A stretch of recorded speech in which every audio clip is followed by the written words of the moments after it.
gotita de sangre, ¿no? Y se hace un frotis, o sea, una gota gruesa, ¿ok? Y el frotis y la coloración, en este caso, es la coloración de James. ¿Okay? James. Bien, se fija con alcohol y después se hace la coloración, se deja secar rápidamente y se ve al microscopio ojo. ¿Ok? Entonces, el eritrocito parasitado, tenemos aquí las diferencias entre estas cuatro especies que enfrentan al ser humano. ¿Ok? Las características, se ven las granulaciones de Schufer. ¿Ok? En el falciparum, tamaño normal, infección múltiple, escasas granulaciones, malariae, tamaño normal, y el plasmodium ovale tiene también las granulaciones, pero en este caso son abundantes. ¿Ok? Ahora vemos aquí lo que les mencioné con la diferencia. En el caso de trofozoitos adultos y esquizones, raras veces salen en sangre periférica para plasmodium falciparum. No es común, tanto que para diagnóstico no se usa eso. ¿Okay?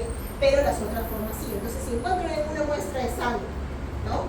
La forma de trofozoito adulto, es probable que sea o viva, de la incidencia, o rara. ¿Okay? Esto es aquí, raras. ¿Okay? Y los gametocitos aquí sí son diferentes, como hemos visto, ¿no? Lo clásico, en forma de en forma de banana, como un plátano. Ahora, y aquí el vivax, grandes, esféricos, abundante pigmento malárico. Ya saben, el pigmento malárico es la hemosolita, ¿no? Aparte del consumo de esta, de la hemoglobina que ponemos dentro de las hemosis. ¿Okay? Por eso es que el paciente también se presenta anémico y la coloración de sus órganos es coloraciones positivas. ¿Okay? Bien, bueno, esas son las morfologías diversas y aquí está relacionado uno con las fiebres, los cuadros de fiebre. ¿Okay? Ahora, aquí había otro en anillo.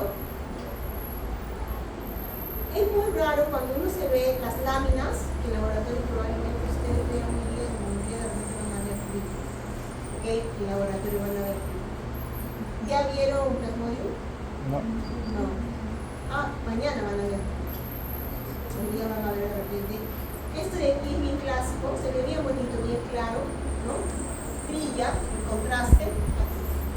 Entonces, generalmente cuando se ve, ¿no? Dentro de esta fase que es bien clásica, se va viendo después la fase que ya está el esquizonte maduro, dependiendo de la hora. Y de allí se ve, bueno, cuando se ha liberado, ¿no? Esta parte de aquí, el esquizonte maduro, ¿ok? Poco antes ya de que haya la liberación del pulso. ¿Okay? Aquí el falciparum.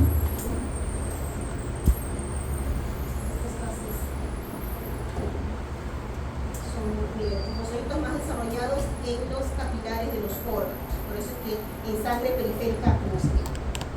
¿Okay? Trofozoitos maduros. ¿Okay? Esquizontes en los capilares, que no es de ahí de sangre, ¿no? Y estas son las formas clásicas de los gametocitos. El malariae es semejante, ahorita en anillo, son de maduros, con los trofozoitos, ¿no? Para ser liberados. El agente vector, aquí han hecho una comparación con los vectores de otros tipos de infecciones, ¿no? El Aedes aegypti Culex. ¿Qué vector de qué infección es? El dengue, zika, chikungunya y fiebre amarilla. ¿Okay? Todos ellos están aquí. ¿Okay? El anófeles, largas, los mecanismos de transmisión, ¿no? Directa por el contacto con el entorno, en zonas endémicas, que por eso la prevención importante, ¿no? Zonas endémicas, no hay vacuna lamentablemente. La vacuna que se crea, básicamente se prueba en zonas en donde hay una alta tasa de infecciones, estamos hablando de África. En África lamentablemente es un pozo de varias infecciones. Cuando hablamos de infecciones como plasmodium o infecciones inclusive como trypanosoma cruzi, los conocemos como infecciones, enfermedades, la verdad, más ancianas, típicas de zonas tropicales. Entonces, no son comunes en aquellos países desarrollados. Por lo tanto, no hay inversión de dinero para poder crear vacunas para ese tipo de enfermedades. ¿Okay? A diferencia de un COVID, por ejemplo, que generó una pandemia y que infectó sin discriminar continentes, entonces hubo una inversión monetaria. Tenemos décadas y décadas de investigaciones para malaria, para tuberculosis cruzi, para leishmaniasis, ¿no? Para leishmania, pero lamentablemente no se encuentra una vacuna porque no hay inversión pública, a pesar de tener un alto índice de infecciones en esas zonas, ¿okay? Afectando gestantes, niños, ¿no? Y toda persona que llega a ese lugar es endémica. Inclusive, un problema de malaria es que no hay memoria, no sé si se han escuchado, no hay memoria, por eso también la dificultad para tener vacunas. ¿Okay? La persona puede vivir toda su vida en una zona endémica y tiene su respuesta inmune y consigue controlar la infección, no tiene primera clínica, no está enfermo, ¿okay? Pero sale de su zona endémica, por ejemplo, una persona que ha crecido y nacido en África, ¿no? Va a vivir a Europa, pasa 10 años en Europa y después regresa al África, se infecta de malaria, a pesar de que ya su sistema inmune no hay eso es la creación de vacunas. Entonces pasa todo de nuevo, no se acordó que lo conocía y de nuevo se acordó. Ese es el problema. Bien, transmisión directa por la infección con el vector. Aquí, adicto a drogas, por compartir todo lo que es dispositivos que tengan contacto con sangre infectada del parásito, ¿okay? Por lo tanto, transfusión sanguínea también es una forma de infección, ¿okay? Ojo, cuando hay transfusión sanguínea, una de las pruebas para descarte y poder hacer ese tipo de transfusión no se descarta con nadie, ¿okay? Porque cuando se hacen pruebas para diferentes tipos de antígenos, cuando se coloca sangre en los pacientes, se descarta VIH, se descarta sífilis, se descarta hepatitis, ¿okay? Pero en el pool de pruebas, no se descarta si el paciente tuvo no malaria, o si tiene, ¿no? el parásito ahí circulando. ¿Okay? Entonces, generalmente cuando se hacen los bancos de sangre, no se ve. Hay muchas infecciones que no están dentro del pool de descartes. Y aquí tenemos otro, ¿no? Que es la plasmina. ¿Okay? De madre a hijo, atraviesa, ¿no? Barrera placentaria y genera justamente enfermedades congénitas, dependiendo de las manifestaciones, ¿no? Bien, el daño al eritrocito. Si estamos hablando de un parásito que infecta el eritrocito, se está generando un daño. Por eso que también la clínica, por eso el paciente se presenta con anemia, ¿okay? Porque daña hemácias, ¿okay? Generando también problemas de coagulación, justamente que genera lo que es anemia perniciosa, por la alteración a nivel de las membranas de las hemácias. Se hacen tan débiles que en la fuerza del torrente sanguíneo también se revienten, ¿okay? Y ahí la hemólisis. ¿Okay? Entonces, Plasmodium falciparum, malariae y vivax, tenemos que el falcíparo afecta a todos los tipos de eritrocitos, maduros, jóvenes, reticulocitos, ¿no? Mientras que malariae solamente eritrocitos maduros, ¿no? Ya formados, ¿ok?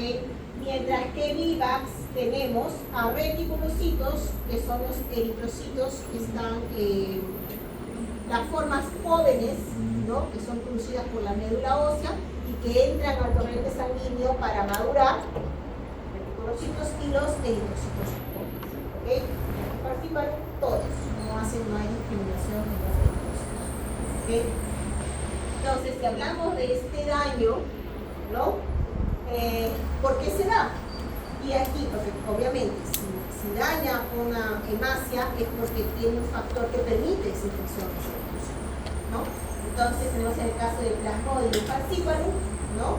La unión del parásito con la glicoforina del glóbulo rojo. Con un componente del glóbulo rojo, ahí está adhesión, mecanismo de adhesión. ¿Okay? Ese es el caso del falciparum. Y en el vivax se habla que el Plasmodium vivax, ¿no? Aquí estamos hablando del mero solito, que es la forma que va a infectar, ¿no? Tiene una afinidad proteína presente en las hemácias es la proteína DAF. ¿Okay? Entonces, aquí en la membrana del glóbulo. ¿Okay? Inclusive hay una clasificación por tipos de sangre por la proteína DAF, así como hay el grupo A o B, ¿no? O de O, también hay por la presencia de esta proteína. Y esta proteína, que normalmente se encuentra en los glóbulos rojos, recibe como sitio de unión al merosoma y le permite, se adhiere y después activa. ¿Okay? Entonces, y esto le da la adherencia, ¿no? Y aquí una de las características dentro del glóbulo rojo, ¿no? Es que este merozoito, al momento que se adhiere e infecta, tiene la capacidad de formar dentro del glóbulo rojo, para él poder protegerse y poder generar todas las formas, ¿no? De esquizonte y formación de nuevos merozoitos, ¿no? El merozoito, todo dentro del glóbulo rojo, se forma lo que es la vacuola parasitoide. Esta vacuola, ¿no? Que es el mismo parásito que genera esto de aquí, para poder protegerse y poder alimentarse, ¿no? Y poder proliferar dentro del mismo glóbulo. Es un tipo de vacuola diferente, vacuola parasitoide. ¿Okay? Bien, entonces aquí vemos estas alteraciones en este eritrocito como resultado de la adhesión y de la invasión. ¿Okay? Resultan básicamente en la pérdida de la elasticidad, lo que está alterando la membrana, ¿no? De este eritrocito. ¿Okay? Aumento de la citoadherencia, fragilidad, y al generar la fragilidad, que es lo que luego se genera la hemólisis, ¿okay? Justamente porque lo hace la característica de la anemia, en este caso, y tenemos aquí la disminución del transporte de oxígeno, porque termina alterando la estructura justamente del grupo hemo dentro de estas hemácias, ¿okay? Y la liberación de toxinas científicas al momento que hay la hemólisis, la liberación de toxinas, ¿okay? Con todos sus factores de violencia parásita. Entonces, posteriores al daño, tenemos hemólisis, bloqueo capilar como causa, como resultado justamente de la ruptura y acumulación de las hemácias en los vasos sanguíneos. Comienza a haber bloqueo capilar y por eso está asociado al transporte de oxígeno, porque no consiguen, ¿no? Llegar, son bloqueados los vasos sanguíneos. Vasodilatación, aumento de permeabilidad vascular. Esto se ve también, básicamente, porque como hay un proceso de infección, va a haber un proceso inflamatorio. ¿Okay? Y al haber el proceso inflamatorio, hay vasodilatación, ¿okay? Como resultado de las citocinas inflamatorias, interleucinas, ¿no? Interleucina 1, TNF, ¿okay? Interleucina 6, y aumento de permeabilidad vascular. ¿Okay? Porque como hay proceso inflamatorio y aumento de permeabilidad para permitir que todas las células, estamos hablando de neutrófilos, macrófagos, ¿no? Todas estas células consigan controlar esta infección. Entonces, y esto, aumento de permeabilidad, se da en el caso del vaso, el vaso que es el filtro de todo aquel parásito sanguíneo o organismo sanguíneo, ¿okay? Va a captar todo esto que tiene una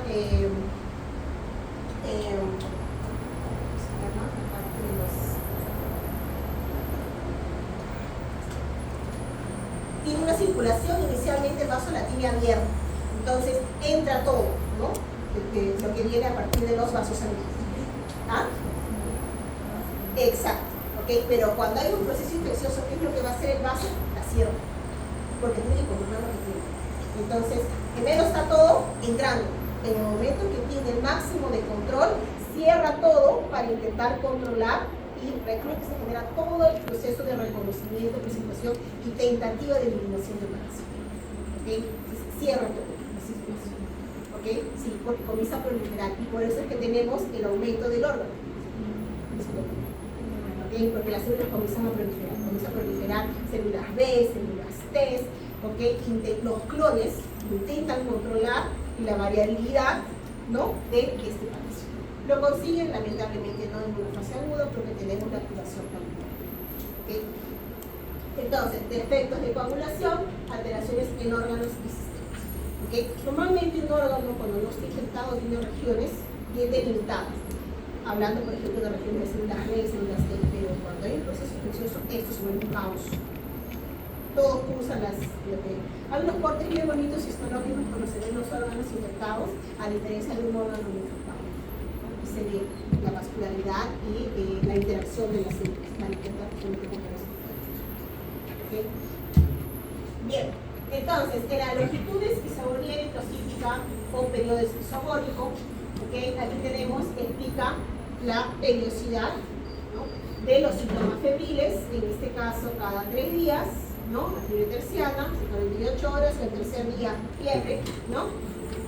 Cada 4 días, aquí es 72 horas y al cuarto día fiebre, ¿no? Y esas son todas las etapas de desarrollo que se observan en sangre, como vimos, ¿no? Ahorita más adelante ese gráfico. Es bien bonito porque te muestra generalmente dónde está el tipo de fiebre y qué fase evolutiva del parásito es lo que está generando ese parásito. ¿Okay? Entonces, la excepción, el falciparum, donde los cromosomitos viejos están en órganos internos, ¿okay? Por eso que no se ven en sangre periférica, como lo mencioné anteriormente, pero se encuentran en cerebro, corazón, placenta, vaso, intestino y órganos. ¿Okay? Bien, en cuanto a la respuesta inmune, en cuanto a la inmunidad natural, estamos hablando aquí, se da frente a los factores de violencia del parásito. ¿Okay? Entonces, esto es lo que retrasa, ¿no? Algunas deficiencias retrasan justamente el reconocimiento del parásito. Por ejemplo, aquí generalmente enfermedades asociadas genéticamente, porque son enfermedades hereditarias, genéticas, ¿no? Alteraciones a nivel de los grupos hemo, las talasemias, ¿no? A ver, esto lo ven, esto también lo ven. No, son hereditarias. ¿Okay? Entonces, aquí también deficiencias en la glucosa 6 fosfato deshidrogenasa, ¿okay? Y la electrocitosis. Ahora, en el caso de los africanos, ¿no? La carencia justamente, alteración a nivel de la proteína DAFI, dificulta la infección por desmovimientos, ¿no? Porque es justamente a esta proteína del eritrocito que se adhiere. ¿Okay? Entonces, aquí, ¿no? Como que tiene cierta resistencia, ¿no? Entonces, en la inmunidad adquirida, estamos hablando de una infección en sangre, o sea, una infección que es fuera de las células. ¿Qué respuesta inmune es importante? Fagocitosis, mediada por una fagocítica, neutrófilos, que son los primeros en llegar, macrófagos, comen al parásito, ¿okay? En sí, lo fagocitan y a nivel de su fagorisosoma lo destruyen. Para eso yo requiero inicialmente producción de interferones, ferrocamas, ¿no? TH1, es importante al inicio de la infección por, eso no está nada aquí, ¿no? Pero ya para el próximo ciclo sí lo va a tener, porque todo esto es muy y sí, porque la parte de inmuno es importante para poder entender acá. Y en esta semana, que es la semana 4, ¿no? En la semana 4 ya para los que llevan bien inmuno ya tienen esa base, entonces ya pueden asociar. IgG, anticuerpos neutralizantes, porque estamos hablando de un parásito que está libre. Entonces, la inmunoglobulina G va a reconocer los componentes proteicos, antigénicos de este parásito, ¿okay? Y lo van a intentar controlar. ¿Okay? Y esto también ayuda a la fagocitosis, porque promueve oxonización, ¿okay? Mediada por anticuerpos. ¿Okay? Y la inmunidad pasiva, esto es importante cuando hablamos principalmente, ¿no? Durante el desarrollo gestacional, ¿no? Sigue durante la vida. No tiene nada. Entonces, aquí, manifestaciones clínicas. Tenemos los abscesos o paroxismo paludismo, que es las características clínicas de esta enfermedad, paludismo, ¿no? También conocida, de etapa premonitoria, dolores de cabeza, dolor de hueso, vómitos, escalofríos, temblores. De aquí no me dice nada, porque generalmente cuando hablamos de zonas endémicas tienen varias infecciones que tienen la misma clínica, ¿ok? Piel seca, pálida, pulso acelerado. Cuadros de fiebre, aquí lo que te va a decir son los periodos de fiebre, ¿no? Eso es lo que te va a indicar como médico en la clínica. No tanto el hecho de que tengas fiebre, sino los periodos de fiebre asociados a la zona endémica, epidemiología muy importante en su anamnesis, ¿ok? 40, 41 fiebres super altas, ¿Ok? Etapas del sudor, sudoración, debilidad, expresión de alivio, anemia, obviamente, porque está infectando hemácias, ¿ok? Y la infección es más rápido que la producción de hormonas que estimulan, como la eritropoyetina, que estimula la producción de hemácias, ¿no? Y hepatoquímica, característicos, ¿ok? Y ustedes van a ver que cuando hablamos de zonas endémicas, por ejemplo, aquellos que ya han llevado micro, que van a llevar micro, generalmente cuando hablamos de zonas endémicas para el paludismo, tenemos también otras enfermedades que tienen la misma clínica. ¿Okay? Entonces, el diagnóstico diferencial es único. ¿Okay? En esto, básicamente, ¿cuál? Tomar la muestra de sangre y ver cuál es el parásito o microorganismo que puede estar por diferentes condiciones. ¿Okay? Lo más básico, recurso a lo más básico porque está justamente en algunas zonas en donde no tienes toda la tecnología, entonces, pero un microscopio y un colorante sí lo puedes tener. Ok, entonces, tipos de acceso, ¿no? Aquí tenemos los periodos, la periodicidad, ¿no? Vivas cada 48, lo mismo que falciparum, y ovale también, ¿no? Pero ovale lo descartamos en Perú, nos vamos a África, ¿no? Entonces nos quedamos con esas tres, dependiendo del periodo, o es vivas o falciparum, o es el malaria, ¿no? Entonces, y justamente aquí, esto de aquí es 1, ¿no? 1, 2, los cuadros de fiebre, 40, 41, ¿ok? Temperaturas del cuerpo, y aquí tenemos día 1, ¿no? 2,